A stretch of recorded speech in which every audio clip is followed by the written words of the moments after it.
One Sabbath, he was going through the grain fields, and as they made their way, his disciples began to pluck heads of grain. The Pharisees said to him, "Look, why are they doing what is not lawful on the Sabbath?" And he said to them, "Have you never read what David did when he and his companions were hungry and in need of food? How he entered the house of God when Abiathar was high priest and ate the bread of the presence, which is not lawful for any but the priests to eat. And he gave some to his companions. Then he said to them, the Sabbath was made for humankind, and not humankind for the Sabbath. So the Son of Man is Lord, even of the Sabbath." This podcast is dedicated to taking passages from the Bible and turning them into straightforward and coherent narratives. And when you are dealing with a passage, such as that one from the 2nd chapter of the Gospel of Mark, you would think that that would be the simplest thing to do. After all, aren't Gospels just supposed to be biographies? Straightforward narratives of the life of somebody named Jesus? Aren't they already essentially stories? Surely, you would think, that you could take these gospel stories and stage them in the real world without there being any problems or inconsistencies. So you would think. But I have found again and again, as I try to tell these stories, that turning them into a straightforward narrative often raises more questions and poses more problems that need to be resolved in order to tell a story than you might think. And I think that is especially true about the story of the time that Jesus and the guys went for a walk through the grain fields on a Saturday. This is Retelling the Bible.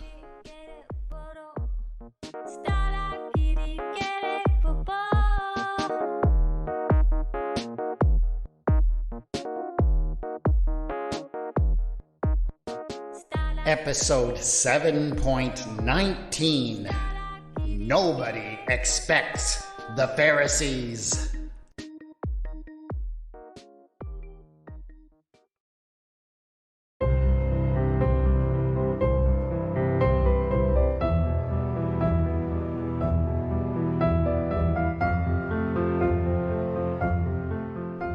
It was the Sabbath day, and Jesus and his friends were walking on the way from one Galilean village to another. They were always on the move, it seemed, which could be exhausting. Jesus had a very restless spirit, and never seemed to be able to stay very long at all in any particular place. He felt this constant urgency to see and speak to the people in the next town or village, and then the next, and then the next. But it wasn't just that it was tiring. It also created a lot of uncertainty and instability for all of them. They had no income. They barely even had a place to lay down their few possessions.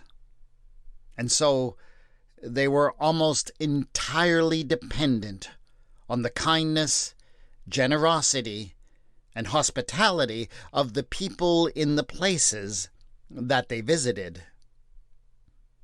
This wasn't usually a problem, of course, because when Jesus performed some healing or spoke powerfully, people from all around would usually clamor for the honor of being able to host him and his disciples in their homes. It was considered to be a great honor to have hosted such a speaker and wonder worker. So, when the good gigs were all lined up, one after another, the disciples never had any trouble and were always well fed. But, of course, things didn't always turn out that way. Sometimes they would walk for days without encountering villages of any significant size. Sometimes their hosts were willing, but just didn't have enough to share, and they went to sleep with grumbling stomachs. This particular Sabbath day came on the heels of a Friday that had been like that. And, as they were walking, Jesus and the disciples were feeling, let us say, a little bit peckish. But luckily their path led them along the edge of a farmer's grain field. And people like Jesus and his friends, those who traveled around and didn't have many resources, were very aware of the ancient laws of their people regarding grain fields. The law commanded those who had land to raise food on to make sure that when they harvested, they did not harvest to the very edges of their fields. It was understood that those who did not have the land that was essential to life must be able to have access, at the very least, to some of any farmer's crops. And so, as they walked, the group were very much aware that there was nothing wrong for them to take a few handfuls of the grain as they passed. It was early wheat, and as they plucked the heads from the grain, they rubbed them vigorously between their palms to separate the chaff, and then they carefully blew away the chaff before taking bite after bite of the delicious and filling grain. They walked on in silence for a while, enjoying the feeling of having something in their stomachs. And then Simon had a thought. It struck him so suddenly that he felt he had to give voice to it, even though his mouth was still full. He said. "Pardon?" Philip asked, and so Simon repeated.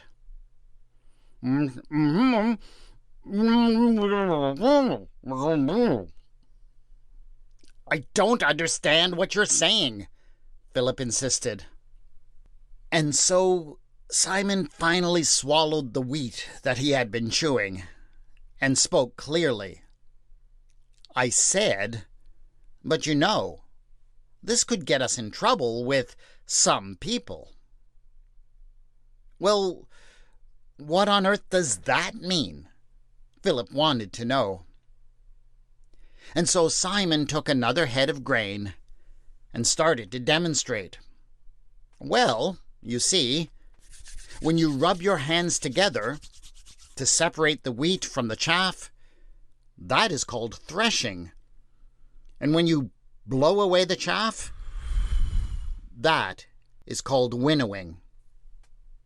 Philip nodded.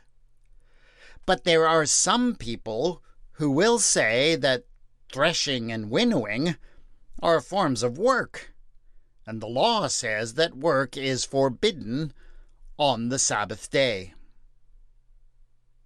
Now, Jesus had been listening to this conversation silently up until this point.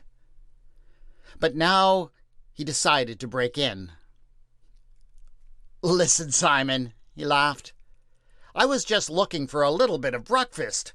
I wasn't expecting a kind of Pharisaical inquisition." "Nobody expects the Pharisaical inquisition."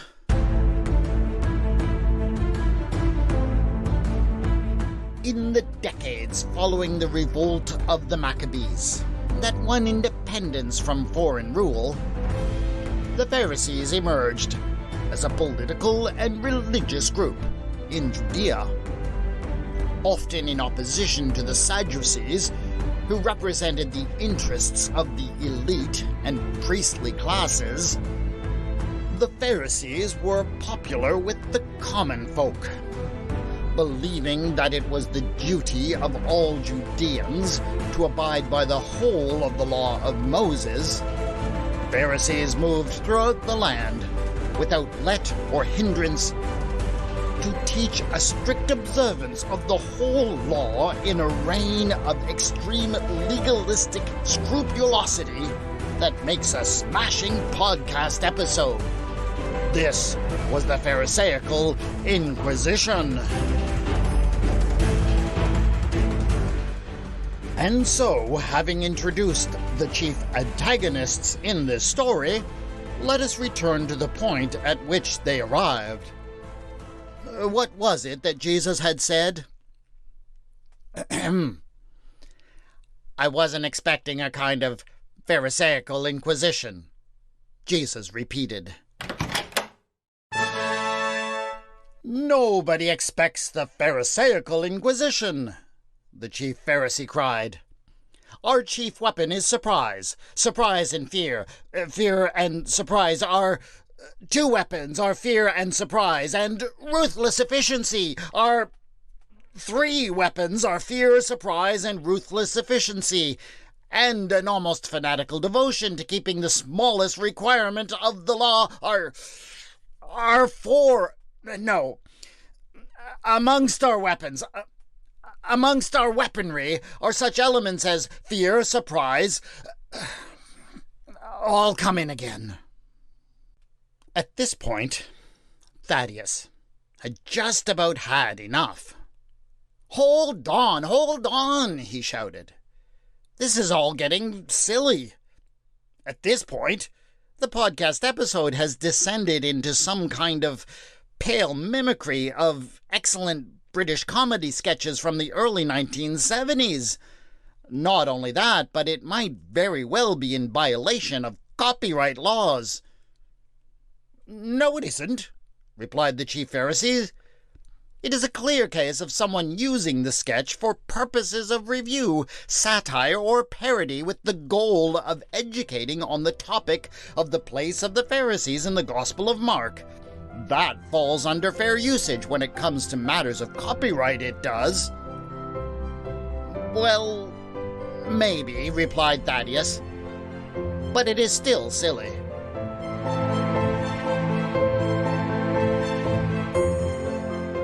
All right, said Jesus. Let's put aside for a moment the whole thing about you suddenly showing up, like the Spanish Inquisition in an old Monty Python sketch, despite us all being in the middle of a deserted wheat field in the middle of nowhere. What are you doing here? Well, it's like he said, declared the chief Pharisee, pointing at Simon. It is the Sabbath day. The law is clear that no one may work on the Sabbath. And yet here you are, all harvesting and threshing and winnowing with your own hands. You are being very naughty. Well, let me ask you something, Jesus replied.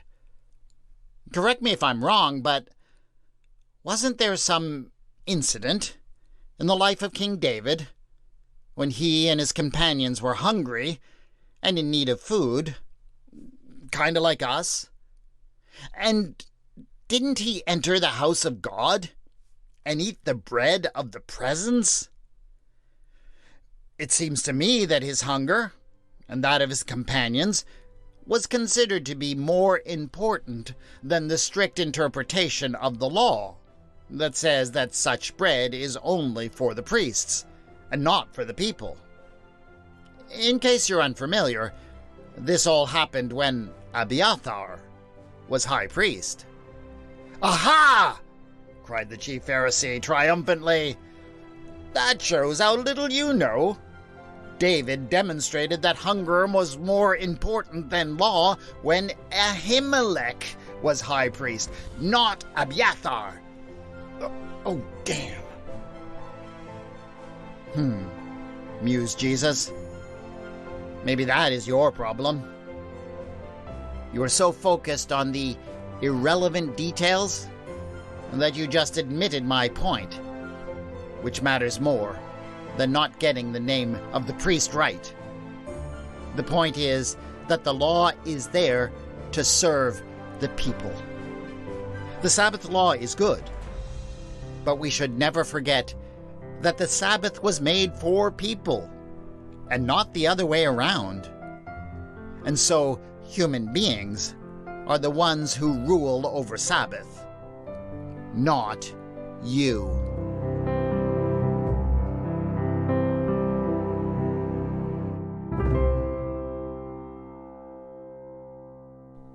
Okay. I am going to put this episode of the podcast in the I just couldn't resist category. I've always thought that it was odd when, in that story in Mark's Gospels, the Pharisees just appear out of nowhere to challenge Jesus. It strongly suggests that the author is using them as convenient foils, just conjuring them up whenever they are needed in order for Jesus to be able to say something brilliant. As such, the Pharisees are largely stereotypes in this gospel. Not so much a reflection of what Pharisees actually were in the early first century, but a reflection of what the author needed them to be. But their sudden appearance in this story, it just seemed a little bit too convenient. And it put me in mind of a certain famous comedy sketch. There are a number of interesting things going on in this story. For one, Jesus does indeed make an error about who was high priest when David helped himself to the bread of the presence. This is something that has caused no end of troubles for those who buy into the idea that the Bible itself must be infallible and incapable of error. I don't really have any trouble accepting that Jesus or the gospel writer just made a simple mistake in chronology.